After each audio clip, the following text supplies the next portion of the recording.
The suburb. I thought.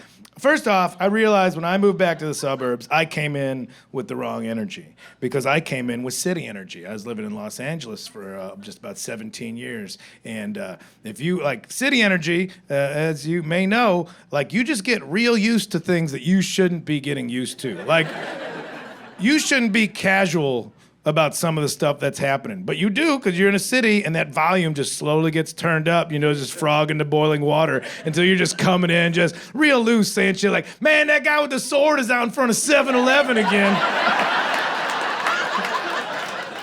He's always saying something wild like, and I'll do it again. I don't doubt you will, my man. I'm sorry, sir.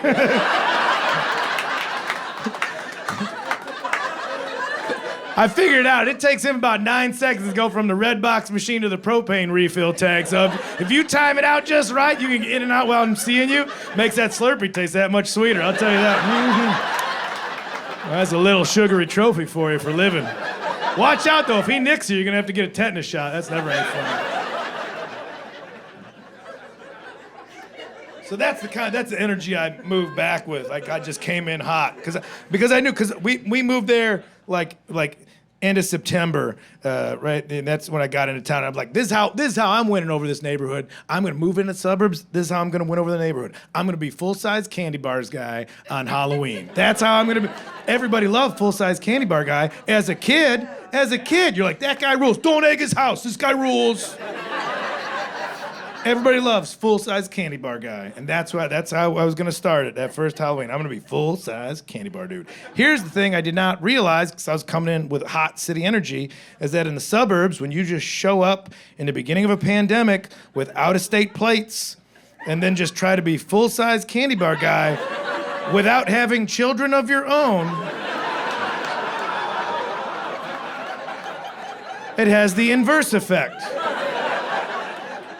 I'm just sitting out on my porch under the one light that was working because I didn't get around to fixing the rest of them, just waving king-size Snickers going, how can I tell if you're Spider-Man unless you come closer?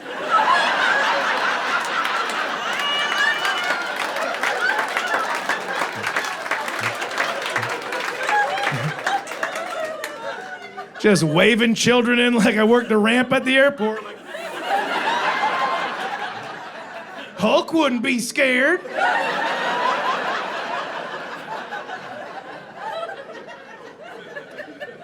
So that didn't help with ingratiating myself into the suburbs. Yeah, that was like strike one, really, for moving out there. And it was like a lot of new families that were out there too, and we just moved in. Like I said, out of state plate, no kids, and people just eyeballing like, how dare you be here without children? Where are your children? Where are they? Why don't you have them? What's wrong? Is it you? Is it her womb? Like, Jesus Christ, I just spend my time trying to learn ZZ Top songs on guitar. Fuck off. You got legs, you know how to use them. Fuck off.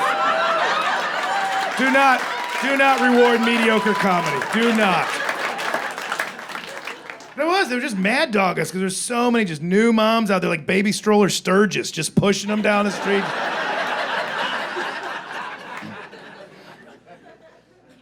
So yeah, that didn't help. None of it helped. None of what we did helped. And the reason we moved there, we moved to a suburb of Portland, Oregon. That's where we moved to. But the reason was, there was a house that opened up. It was in my girlfriend's family. This house had opened up, and they asked us, it's the beginning of pandemic, things are crazy. Do you want to move up here and pay 1/3 of what you're paying in rent for a whole house with a lawn? Like, yeah, I'll do that. Yeah. Seems a good choice. And it was weird, not just with the neighbor, just internally. Because I knew that this house is in my girlfriend's family, and we moved up, and we're excited. Main bedroom, we're gonna have a main bedroom, and we're gonna each get our own little bedroom to be an office. We're gonna get our own office, that's great. But right when we got up there, my girlfriend started corralling me towards one particular room of the house to be my office. She's like, what about this room, Kyle? Don't you like this room to be your office? This is a good office for you. I think you would get work done. You look cute in here, I'll tell you right now. You look cute in this room. And I was buying, I'm like, yeah, you know what, yeah. I feel cute in here. I feel cute in this room. And I think this would be a good office. And then I was like, ooh, wait a minute. Mm-hmm. Is this the room that your mom died in? And it was. So, I understand. I wish she was just honest about that from the first part. We've been together for a long time. I would have understood if she's like, hey, I don't want to hang out in this room. My mom passed away in here. I'm like, that makes total sense. She didn't have to resort to this trickery. But now that's my room. That's my office. That's where I do my work. Let's just get to the point. All right, masturbating in your mid-40s already has a level of shame to it. Just added tax right away. Why am I doing this? If I see a reflection of myself, I'll call the cops on me. I am not happy about it. Now, take that and add apologizing to the ghost of your mother-in-law after each and every time, and let me know what that does to your upstairs. Let me know how you recover from that. Oh, global pandemic, world might be ending. Well, how about a momentary serotonin rush? Here we go. Get it. That should be fine. Oh my God, I'm so sorry. This must seem very disrespectful. Oh.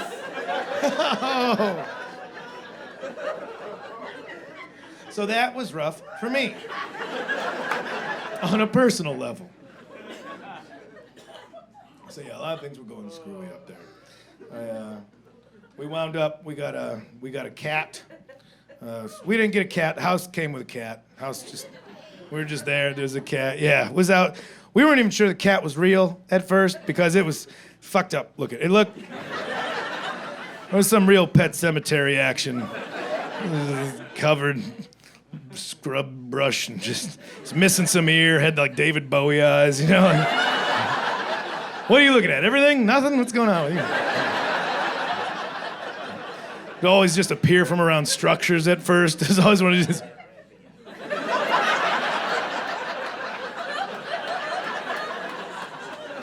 It took us about 6 weeks before we admitted to each other that we saw a cat.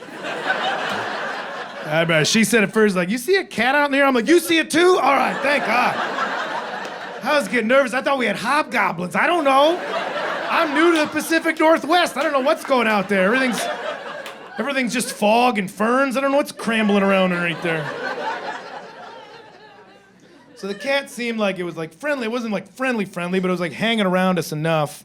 And so we're like, well, maybe it belongs to somebody, so we should find out before we start messing with it or feeding it. So we took some pictures of it, and we went door to door to see if it belonged to anybody. Also, probably a short-sighted idea on our part. It's, pandemic, global, social distance. Hey, here's the new childless, out-of-state people going door to door like, is this your cat? And people are like, get the fuck away from my family.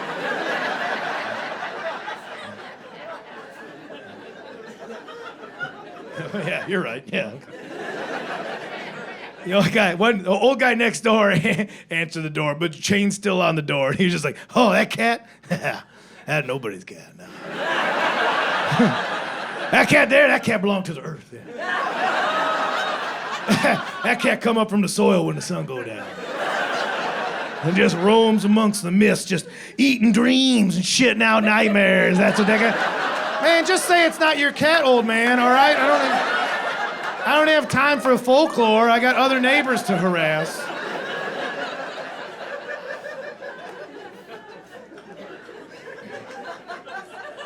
Now, we found out from another neighbor that cat had actually been like a neighborhood stray cat for about 16 years. That's how far back they can remember. This is a stray cat that for 16 years has just been living on the streets of this neighborhood, working off the goodwill of the place. So we're like, this is our cat. Fuck it. We're taking this cat in. So we got the cat to come inside. This is our cat. We named it as much as you can name a cat, let alone one that's been doing its own thing for 16 years. It's mostly just for reference between us, you know. So at first we were calling it Helen. We thought it was blind and deaf, so we were calling it Helen. You know what? I didn't name it that. My girlfriend named it that. So you're not mad at me. You're mad at her. And yeah, I will throw her under the bus, making me beat off in her dead mom's room. Yeah. All's fair, babe. She's calling it Helen. I was calling it Dirt Nap. That's how I was calling the cat. On account that it sleep all the time and was filthy, but also it looked deceased more often than not. It That cat looked like it had perished many times. Like, oh, cats sleep weird, but like draped over a curb, under a car tire, just with its eyes open, looking at nothing. I walked up to it with a shovel more than once. It was like, well, this is a sad day, and it would just run off. I'm like, oh, look at you. Look at you, you little crisis actor. You got an agenda, and I don't know what it is, and that's what I like about you. You're mysterious. Little cross-eyed ghoul. So yeah, dirt nap, little dirty, little D. We'll be calling her Little D for the rest of the story. Also be referring to her as she and a her. We thought it was a female cat. Turned out it was a neutered male, but we didn't find that out until later. So Jenny Nooch for gender neutral is the name for some of the time. And then for special occasions, we call her Miss America. And by special occasions, just when you could say something truthful that it's more funny when you could be like, man, Miss America shit on the couch again. And if you can time that out right for when like a new mom is walking by an open window, they're already against us, so maybe as well just feed them. What are they doing to that future beauty queen in there? We got this cat, and we brought it in. We're like, we're gonna give this thing the best sunset years we can give it. You know, we're gonna pamper it. First, we took it to the vet, make sure it's all dialed in. We took it to the vet, and right away, the vet was just like, oh, it's got a thyroid issue. It's thyroid. It's got bad thyroid. It's got to be on a special diet, very special. It's a prescription diet. There's prescription cat food out there. Why? Who's trying to get the cat food that's not? Okay, man, hook me up. Hook me up with that Hill's prescription, man. Like 5 cats in a trench coat rolling in, like, hello, we're here to pick up from Mr. Meowser's. Trying to make that cat meth, dog. Come on, man, come on. This is a prescription. You can only get it from me. It's $70 a bag. I'm like, all right, you know what, man? Whew, I know it was middle pandemic, and I was all about the doctors and the scientists, but the veterinarians, I just think some of them, they know they got that giant gray area of your lack of knowledge that they can abuse about the animal camp. Like if you go to a doctor and you're like, my ankle hurts, and they're like, could be an ear infection. You're like, well, you're bad at your job. But you go to a veterinarian with this animal that you love but can't communicate with, and you're like, oh, what's wrong with my best friend, my little guy here? They can just say anything like, it's the alternator. And you're just like, yeah, I get it. You know what? That makes sense because his eyes were dimming in the morning. His eyes were dimming. That's a 2003 Calico with a lot of miles. Those are city miles. I thought the timing belt was going to go first, but okay, yeah. That makes sense. What are we running on those, huh? 1,500. No, okay. That's with labor? All right, yeah. Hey, listen, real quick on the side. Say we do this in cash. You got like a similar model out back that like you can part out or ethical reasons. Sure, no, say no more. Say no more. No, nobody's Frankenstein here. Nobody's Frankenstein. So you just got to believe him, you know? So I come home with a $70 bag of bullshit one day.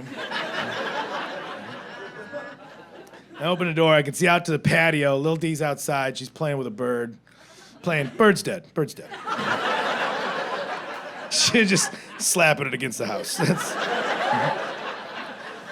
Playing's also a real generous term to describe. She is playing the same way like inmates play handball. It's not for fun, you know?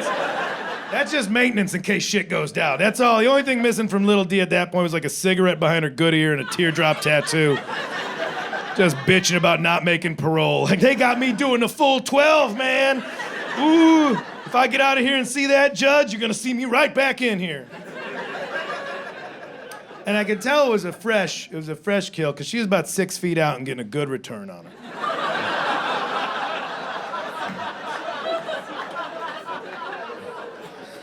So I come in with this food, just shaking it like, Lil D, I'm gonna save your life. Look at this. And she looks up, because she can hear. It's selective, but she can hear. And she looks up, she knows it's food. She looks at the food, and then she looks at me and just puts it together. She's like, oh, you're gonna want me to eat that? Watch this. And then she just ate the bird. Just, like at me, like maintained eye contact, but ate the bird. And I know cats eat birds, but I was not ready. Like, I assumed it was gonna be messy, but with strategy. That's what I thought. Like, it's a whole bird. I thought it was gonna be like brutal, but with technique, getting to the soft part. Like the same way, like we've all had that night where we get bong rip stoned, just get a rotisserie chicken just for yourself. Those nights you get home, like, close the blinds, I'm going elbows deep on this bitch. Like those kind of.